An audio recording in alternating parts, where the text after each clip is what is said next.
The castle John returned to was far different from the one he'd left that morning. For as long as he had known it, Castle Black had been a place of silence and shadows, where a meager company of men in black moved like ghosts amongst the ruins of a fortress that had once housed 10 times their numbers. All that had changed. Lights now shone through windows where Jon Snow had never seen lights shine before.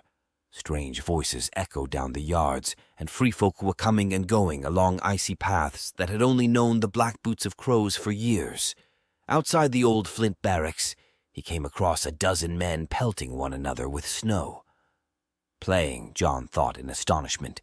Grown men playing like children, throwing snowballs the way Bran and Arya once did, and Robb and me before them. Donal Noye's old armory was still dark and silent, however, and Jon's rooms back of the cold forge were darker still. But he had no sooner taken off his cloak than Daniel poked his head through the door to announce that Clydas had brought a message. "Send him in."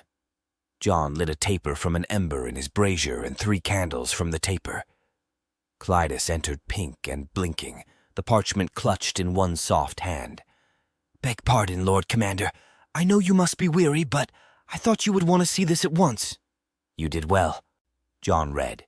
"At Hardhome with 6 ships, wild seas.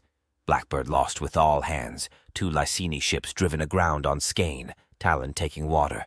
Very bad here. Wildlings eating their own dead things in the woods.